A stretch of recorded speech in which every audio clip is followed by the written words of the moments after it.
شهر رمضان الذي أنزل فيه القرآن هدى للناس وبينات من الهدى والفرقان فمن شهد منكم الشهر فليصمه ومن كان مريضا أو على سفر فعدة من أيام أخر يريد الله بكم اليسر ولا يريد بكم العسر ولتكملوا العدة ولتكبروا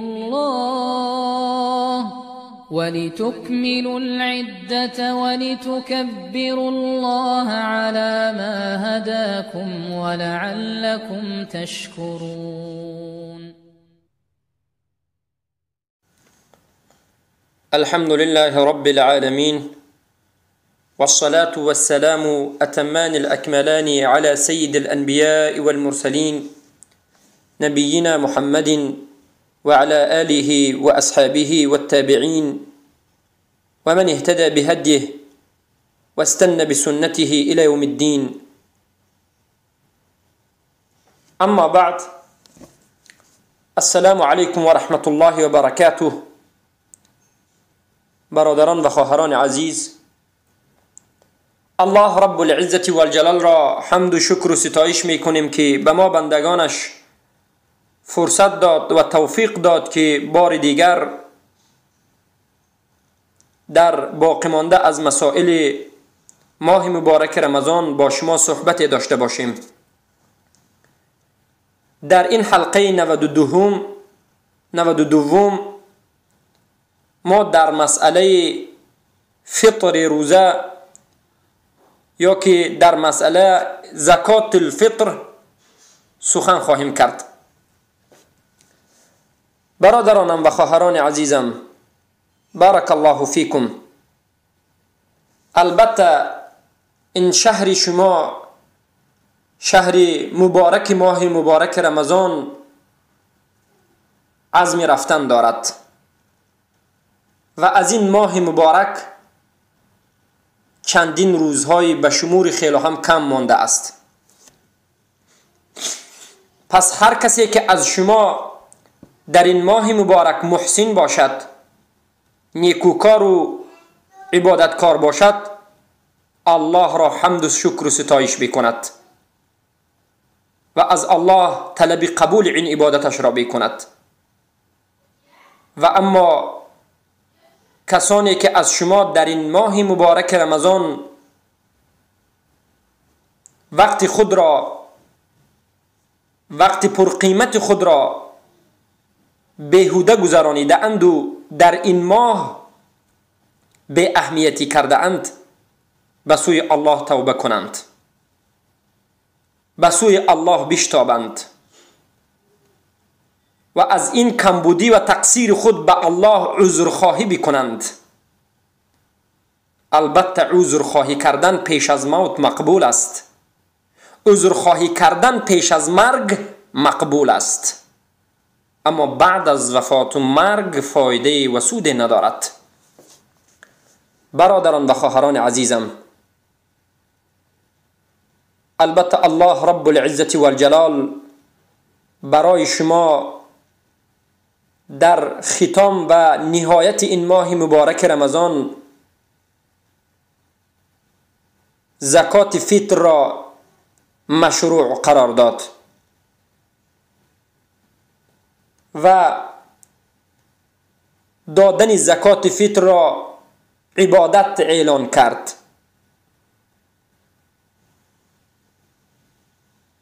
و امروز ان شاء الله سبحانه و تعالی ما به شما در این مجلس در مسئله زکات فطر، حکمش و حکمتش و جنسش که از کدام چیزها ما میتوانیم که زکات فطر روزه را بدهیم و مقدارش و وقت وجوبش و به کدام انسانها دادنش به شما صحبت خواهیم کرد. اولین صحبتی که میکنیم این است که اما حکم زکات فطر چیست؟ به همه من و شما معلوم است که به یگان شک حکم زکات فطر این فرض از فرض‌هایی است که رسول اکرم صلی الله علیه و سلم بر امتشان و بر مسلمین فرض گردانیده اند و هر آن چیزی که رسول الله فرض قرار داده اند حکمش مثل حکم این که الله فرض کرده باشد. هر چیزی که رسول الله امر کرده اند حکمش مثل حکم امر الله است. چلی که قال الله تعالى اعوذ بالله من الشيطان الرجيم من يطع الرسول فقد اطاع الله ومن تولى فما ارسلناك عليهم حفيظا. سوره نساء 8. هر کسی که رسول الله صلی الله علیه و سلم را مطیع باشد، اطاعت بکند، به تحقیق این انسان الله را اطاعت کرده است. و هر کسی که از اطاعت رسول اکرم صلی الله علیه و سلم سرپیچی بکند، روی گرداند، فما ارسلناک علیهم الا حفیظا. پس اطاعت رسول این اطاعت الله است. و الله رب العزة والجلال در دیگر آیت در سوره نساء آیت 115 میگوید و من یشاقق الرسول من بعد ما تبین له الهدى و یتبع غیر سبیل المؤمنین نوله ما تولى ونصليه جهنم وساءت مصيرا. هر کسی که از اطاعت رسول اکرم صلی الله علیه و سلم روی تافت، اطاعت نکرد، رسول الله را فرمان برداری نکرد، بعد از این که با اون انسان معلوم شد، هدایت آشکار شد و غیری راه مؤمنان را اختیار کرد، غیری راه رسول الله را اختیار کرد، نولیه ما تولی و نصلیه جهنم. الله میگه ما این بنده را به جهنم می اندازیم و بسیار جای بد است. و الله رب العزة والجلال میگوید و ما آتاکم الرسول فخذوه و ما نهاکم عنه فانتهوا. هر آن چیزی که رسول الله به شما امر کرد، به شما خبر داد، بگیرید و از آن چیزی که شما را باز داشت و نهی کرد باز استید. سوره 8 آیه 7. همه این سخنهای الله رب العزة والجلال دلالت بر این میکند که امر رسول الله در شریعت مثل امر الله است. فرض کرده رسول الله صلی الله علیه و سلم مثل فرض کرده الله است. پس زکات فطر در ماه مبارک رمضان دادنش فرض از فرضهای شریعت است. به بزرگ، به انسان کوچک، به انسان بزرگ، به کودک، به مرد، به زن، به آزاد و غلام، به تمام مسلمان ها فرض است. خیلی که عبدالله ابن عمر رضی الله عنهما میگویند فرض رسول الله صلی الله علیه و سلم زکات الفطر من رمضان صاعا من تمر او صاعا من شعير على العبد والحر والذكر والأنثى والصغير والكبير من المسلمين. حدیث صحیح است. امام بخاری در کتاب زکات و امام مسلم در کتاب اینچنین زکات، ترمذی، نسائی، ابو داود، ابن ماجه، احمد، مالک، دارمی، همه اشان در کتاب زکات ذکر میکنند. حدیث عموما متفق علیه است، 100% صحیح است. عبدالله ابن عمر رضی الله عنهما میگن که رسول اکرم صلی الله علیه و سلم زکات فطر را در ماه مبارک رمضان فرض قرار داد. دادن زکات فطر را فرض قرار داد. 1 صاع از خرمای خشک تمر یا 1 صاع از شعیر جو به غلام باشد یا آزاد باشد یا که مرد باشد یا که زن باشد یا که میده کوچک کودک باشد یا که بزرگ انسان باشد، از مسلمان ها در حق هر یکی اینها دادن زکات فطر فرض است. مقدارش چگونه است؟ 1 صاع از خرما یا یک سا از شعیر یا یک سا از زبیب یا اقط، یعنی از دانگی چیزها یک سا دادن که حدیث های دیگر به این دلالت میکرد. اما دادن زکات فطر به حمل، یعنی به جنینی که در درون مادر است، یک زن حامله است، در درون شکمش یک حمل است، کودک است، به این حملی که در درون مادر است به حق اون واجب نیست. یعنی کودکی که در بطن و شکم مادر است به اون دادنش واجب نیست. اما اگر مادرش یا که پدرش تطوعاً به این کودکی که در درون شکم مادر است، حالا تولد نشده است، 6 ماه 7 ماه 8 ماه در درون مادر است، اگر به این هم من باب تطوع، من باب نفل ثوابجویی اگر زکات فطری روزه را بدهند باک ندارد، جایز است. چخیلی که امیر المؤمنین عثمان ذی النورین رضی الله عنه از حمل یعنی از کودکی که در جنین مادر است، از همون هم زکات فطر را بیرون میکردند. اما زکات فطر به هر یک مرد و زن واجب است.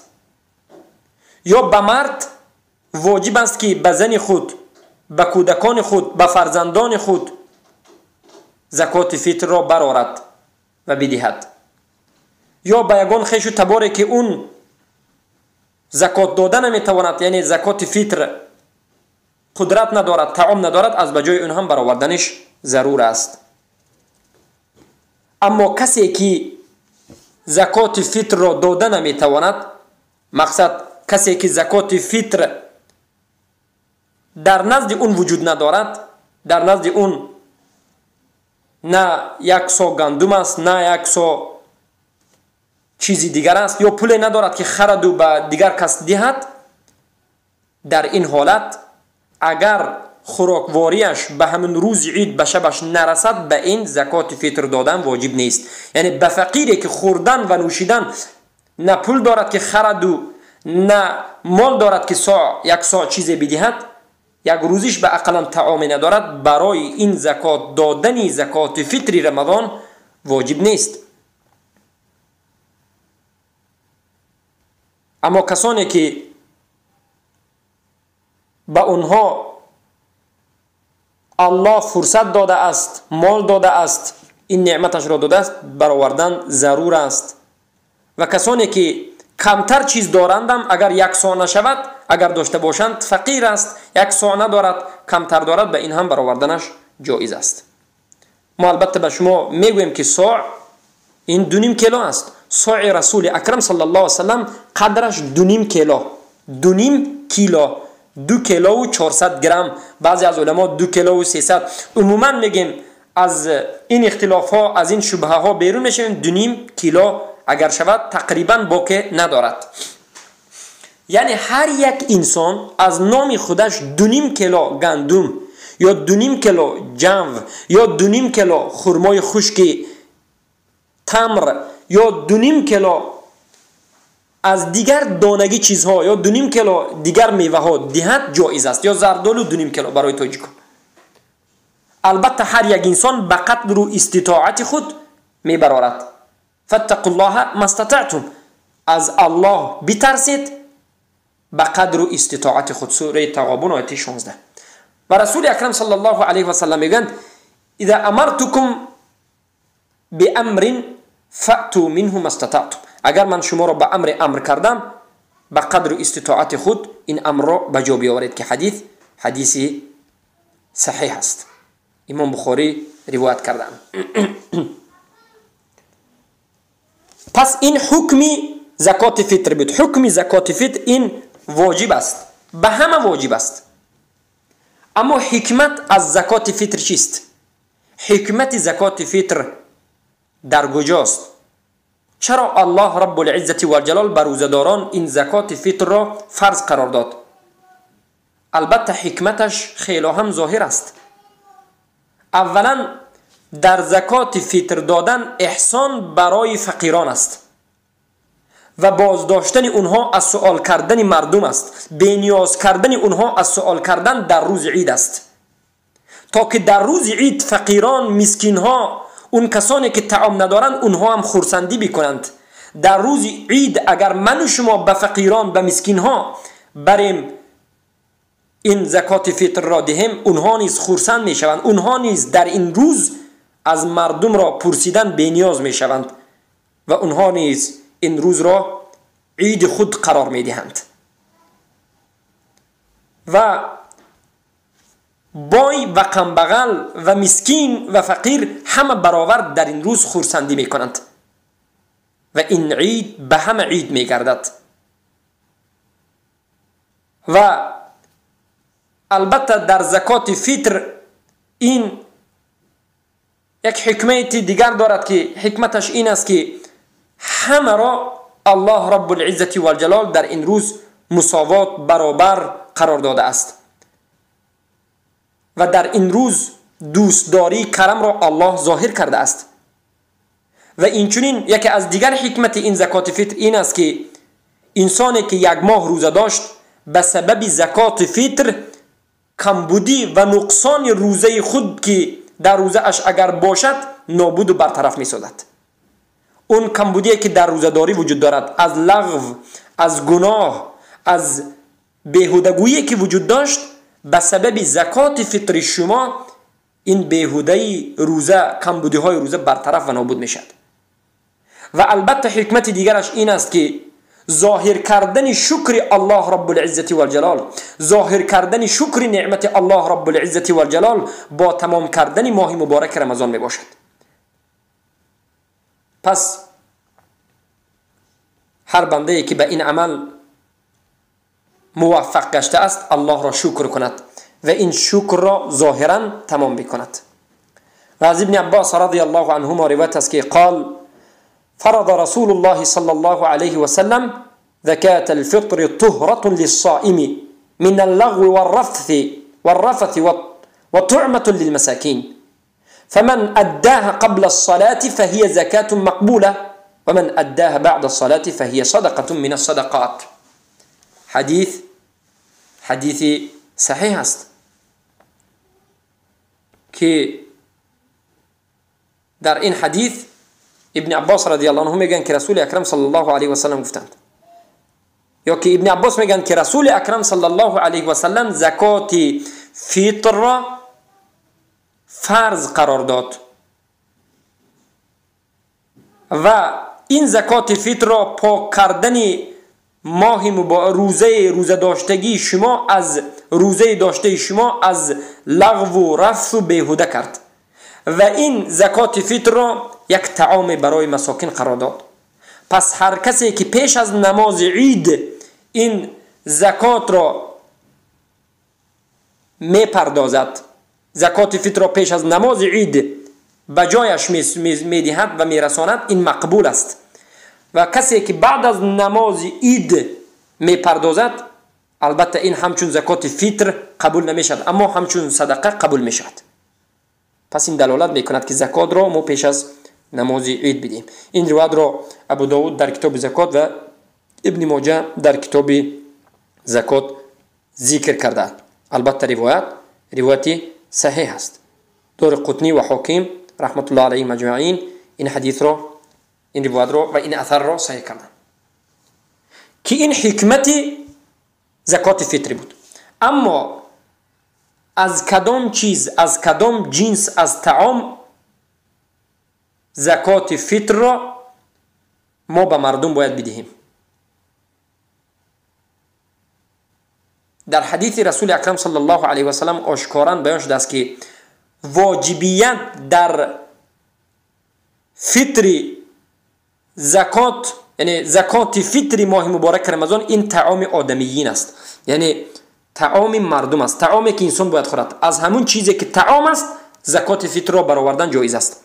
از خرما، از جو، از گرونج، از برنج، از زبیب یعنی از میز، از دانگی، دیگر چیز دانگی هایی که خوردنش جایز است، بمانند زردالو یا غیر از این دیگر چیزهایی که طعامی فرزندان آدم است، طعام شده میتواند. چخیلی که از ابن عمر رضی الله عنهما روایت است که قال فرض رسول الله صلی الله علیه و سلم زكاة الفطر من رمضان صاعا من تمر أو صاعا من شعير. رسول اکرم صلی الله علیه و سلم زکات فطر را فرض قرار داد که 1 صاع از خرما یا 1 صاع از تمر، 1 صاع از جو به مردم مسکین و فقیر برآورده شود و داده شود. این حدیث را خیلی که ما به شما گفتیم حدیث متفق علیه است. و این چنین ابو سعید الخدری رضی الله عنه روایت میکنند که كنا نخرج يوم الفطر في عهد النبي صلى الله عليه وسلم صاعا من طعام وكان طعامنا الشعير والزبيب والأقط والتمر. ابو سعید الخدری رضی الله عنه میگن که ما در زمان رسول اکرم صلی الله علیه و سلم فطر روزه را در عهد رسول الله 1 صاع از طعام، 1 صاع از شعیر، 1 صاع از مایز و 1 صاع از دانگی ها یا 1 صاع از تمر بیرون میکردیم. یا که میگن که در عهد رسول اکرم صلی الله علیه و سلم ما از طعاممون، اون طعامی که استعمال میکردیم 1 صاع بیرون میکردیم و طعام ما در عهد رسول الله این جو بود و مایز بود و دانگی بود یا تمر بود. تمر معروف است، یعنی خرمای خشک. البته این روایت هم روایت متفق علیه است که امام بخاری در کتاب زکات و مسلم و ترمذی و در تمام کتب حدیث ذکر شده است. پس این حدیث ها دلالت میکند که ما فقط طعامی را بیرون میتوانیم بکنیم که طعام را انسان بخورد، اما طعامی که حیوان چارپایه استعمال میکند، یعنی طعام را به حیوان دادن، به حیوان طعام حیوان را همچون زکات فطر برآوردن جایز نیست و این از سر واجبیت را ساقط نمی کند، چرا که رسول اکرم صلی الله علیه و سلم طعام را طعام آدمی و برای فقیران و مسکین ها ذکر کرد. و این چنین جایز نیست که انسان برای اینکه بجای اینکه طعام بیرون بکند، بجای این لباس بیرون بکند یا که یک کرپه و کرپچه بالوشت یا که دیگ و طبق یا که دیگر از چیزها را غیر از طعام آدمی بیرون بکند. این هم جایز نیست و این هم فرضیت را از سر شما نمی بردارد، بلکه فرضیت و واجبیت در زکات فطر این طعام دادن است، یک چیزی که مردم استعمال میکنند و تناول میکنند. و این چنین ولا یجزئ اخراج قیمت الطعام، جایز نیست که انسان قیمت طعام را بدهد. بجای طعام دادن، بجای 2.5 کیلو مثلا گندم یا که زبیب مثلا مویز یا که یک دانگی دیگر یا که تمر یا که زردالو یا یک دانگی دیگر 2.5 کیلو دادن، بجای این انسان پول دهد جایز نیست، چرا که رسول اکرم صلی الله علیه و سلم در اینجا امر کردند، در این حدیث های گذشته امر کردند که ما باید یکی از این جنس های طعام را به مردم بدهیم. و این عمل اگر طعام بدهید خوب است، موافق سنت رسول اکرم صلی الله علیه و سلم است، اما اگر پول دهید، مبلغ دهید، قیمت این طعام را دهید، این خلاف امر رسول اکرم صلی الله علیه و سلم است که رسول الله میگویند من عمل عملا لیس علیه امرنا فهو رد. هر کسی که عملی را انجام بدهد در حالتی که این عملش موافق امر ما نبود، عملش مردود است، رد کرده شده است، غیر مقبول است. و در روایت دیگر آمده است که میگن من احدث فی امرنا هذا ما لیس منه فهو رد. هر کسی که در عملی که انجام میدهد، در عمل ما یک عملی را انجام میدهد که عملی نو پیدا شده است و به عمل ما راست نمی آید، این عملش نیست، رد است. رد به معنای مردود، یعنی رد کرده شده است. هر دو این روایت صحیح است. امام بخاری و مسلم هر دو این روایت را روایت کردند، یعنی هر دو این روایتی که ذکر کردیم متفق علیه می باشد. پس اخراج کردن قیمتی زکات فطر طعام، یعنی برآوردن پول، زکات فطر را به پول، به مبلغ دادن، مخالف به عمل صحابگان رضی الله عنهم و به عمل علما و تابعین و از همه بزرگش مخالف به عمل رسول اکرم صلی الله علیه و سلم می باشد، چرا که اونها زکات فطر را 1 سا از طعام بیرون میکردن، یعنی 2.5 کیلو تقریبا چخیلی که علما گفتند از سا بیرون میکردن. و رسول اکرم صلی الله علیه و سلم در حدیث صحیحی که حدیث در کتب ترمذی و ابن ماجه و احمد و دارمی آمده است و حدیث عموما حدیث حسن الصحیح، حدیث صحیح است. علما صحیح میدونن، میگن علیکم بسنتی و سنت الخلفاء الراشدین المهدیین من بعدی، به سنت من پیروی بکنید و سنت خلفای راشدین پیروی بکنید بعد از من. این امر رسول الله است. پس سنت رسول الله در دادن زکات فطر این طعام بود، نه مبلغ. و سنت خلفای راشدین المهدیین بعد از رسول اکرم صلی الله علیه و سلم این دادن طعام بود. پس زکات فطر عبادت از جنس معین است و جایز نیست که انسان از غیر این جنس ها دیگر چیز را بیرون بکند و در وقت معین است و در غیر این وقت دادن هم فرضیت را یا عبادت را از سر شما نمی بردارد. برای که رسول اکرم صلی الله علیه و سلم از جنس های معین و مختلف به من و شما خبر داده اند که از همین جنس ها و از همین طعام ها به مردم زکات فطر خود را بیرون بکنید. این دلالت میکند که ما از همین چیزها باید بیرون بکنیم. و اما مقدارش، البته ما در درون صحبتمون بیان کردیم، بار دیگر تأکید میکنیم که مقدار زکات فطر این صاع به صاع رسول اکرم صلی الله علیه و سلم میباشد که وزنش به 2.5 کیلوگرم میرسد. 2.5 کیلوگرم تقریبا.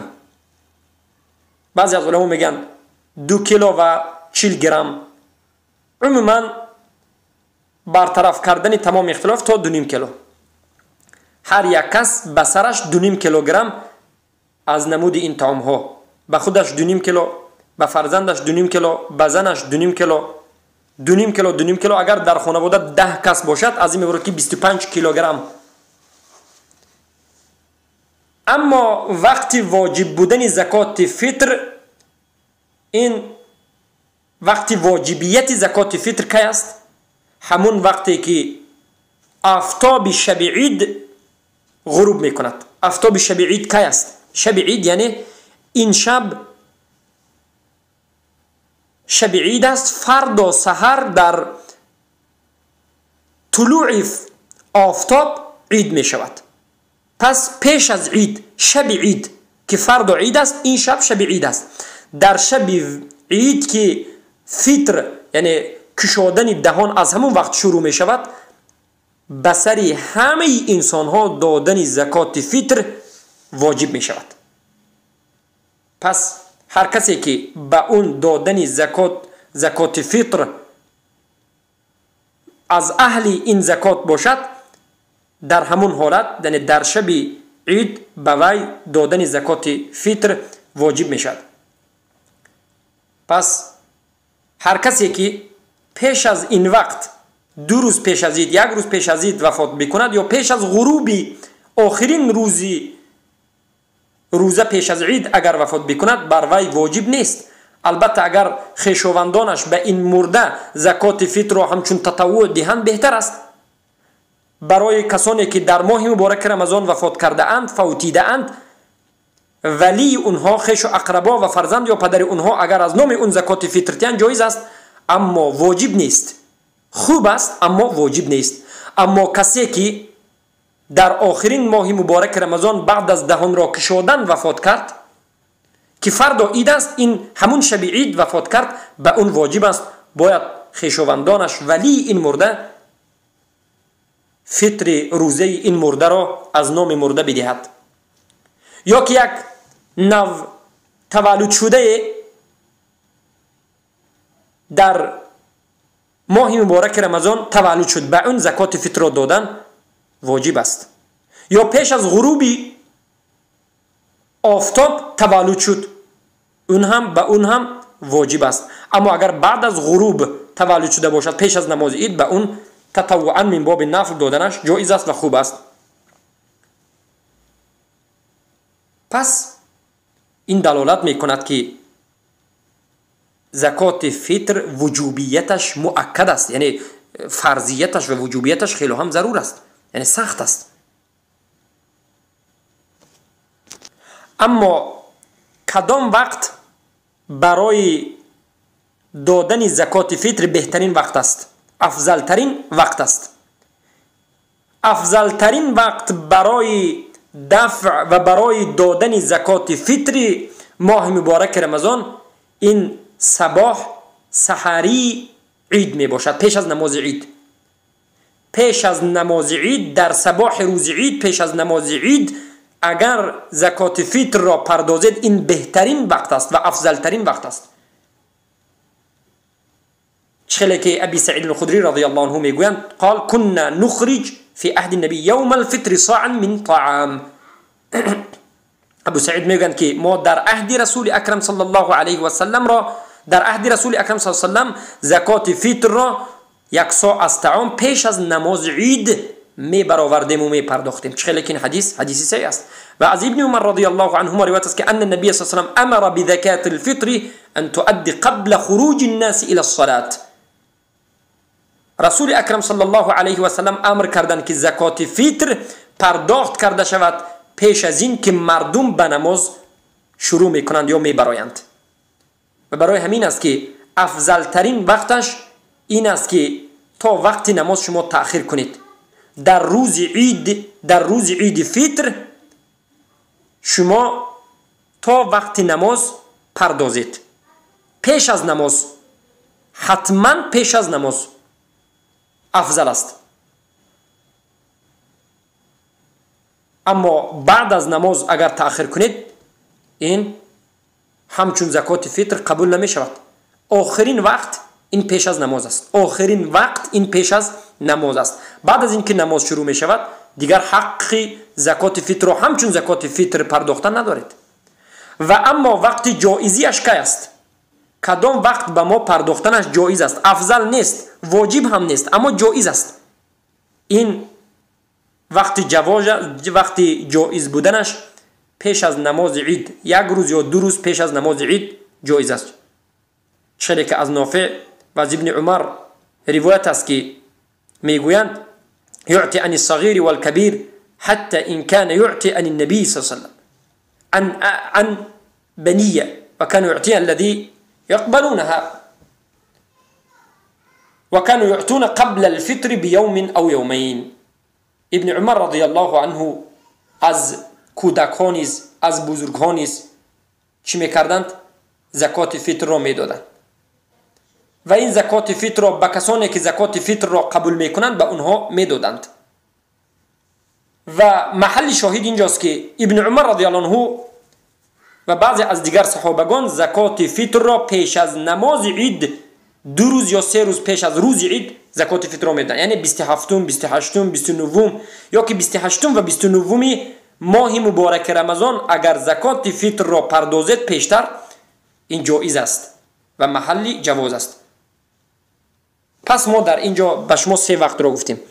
اولا شما اگر پیش از نماز عید 2 روز یا 3 روز پردازید جایز است.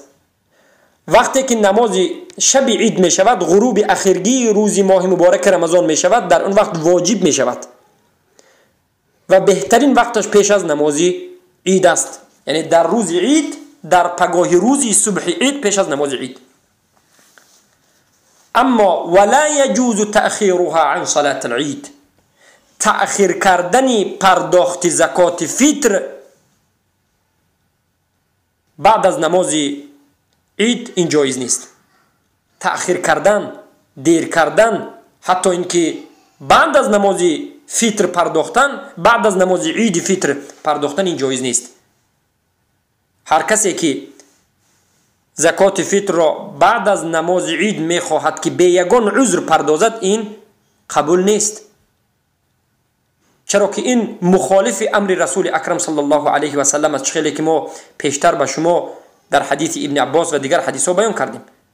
اما اگر تأخیر کردنش به سبب عذر باشد باکی ندارد. کسی که عذر دارد به سبب عذرش زکات فطر را پرداخته نمیتواند و به سبب این عذر فقط بعد از نماز عید میتواند که پردازد. این جایز است. شیخ ابن عثیمین رحمت الله علیه در کتاب مجالس شهر رمضان ذکر کردند. و اینچنین واجبیتش این است که زکات فطر را به مستحقش برسانید. به اون کسانی که به این زکات فطر نیاز دارند، مستحق گرفتن این زکات هستند، به همونها پیش از نماز عید باید رسانید. پیش از نماز عید به کسانی مستحقش باید رسانید. مهم مستحق است. شما برید به یک جای پرتوید یا که به مسجد اگر پیش از نماز عید به یک مکانی که دسترمال یا چیزی گذاشته است به اونجا پرتوید و این مسئولان مسجد گیرند و به جایش نرسانند، به اسفالت کردن به کار دیگر صرف کنند، این درست نیست. زکات فطر را پیش از نماز عید به کسانی که مستحق هستند، مسکین هستند، فقیر هستند، نیاز دارند، به اونها باید پردازید و این ضرور است و این شرط قبول این زکات فطر است. پس به فقیران و به مسکین ها پرداختنش واجب است. مستحقان به زکات فطر کیا هستند؟ مستحق اونهایی که حق گرفتن زکات فطر را دارند، اونها فقیران هستند. یا اون کسانی که دین دارند، قرض دارند که قرضشان را برطرف کرده نمیتوانند، قرضشان را داده نمیتوانند. انسان‌های قرضدار هستند یا انسان‌های فقیر هستند، مسکین هستند و به قدر حاجت اونها نگاه کرده شما زکات فطر را به اونها میپردازید. و اینچنین جایز است که شما زکات فطر را از کسانی که به کسانی پردازید که فقیر هم نباشند، یعنی نه فقیر هستند نه بای هستند، مابین هستند، نیاز دارند، به نیازمندان. و اینچنین به مسکین پردازید، برای اینکه رسول اکرم صلی الله علیه و سلم این را اجازت دادند. و اینچنین اگر چند برادران یک جایه شوند و زکات فطر خود را جمع بکنند، مثلا پول جمع کنند، خرند، به یک ماشین گذارند و به فقیرها تقسیم کنند، جایز است. پس برادران عزیز، این بود احکام مهم ماه مبارک رمضان که زکات فطر است، که سبب برطرف کردن کمبودی های ماه مبارک رمضان که ما کرده بودیم می شود. و از الله تمنا میکنیم و دعا میکنیم که به قیام این عبادت ما را توفیق بدهد، به قیام به طاعتش به اون وجهی که الله راضی می شود به ما نصیب و روزی بکند و ما را توفیق بدهد و نفسهایمان را برای پاک کردن و روزه داشتهمان را برای پاک کردن نصیب و روزی بکند و از الله رب العزت و الجلال می طلبیم که این ماه مبارک رمضان را برای ما ماه رحمت و مغفرت و عتق من النیران کرده باشد و ما را از جمله بهترین بندگانش قرار داده باشد. صلی الله و سلم علی نبینا محمد و علی آله و اصحابه اجمعین. السلام علیکم و رحمت الله و برکاته.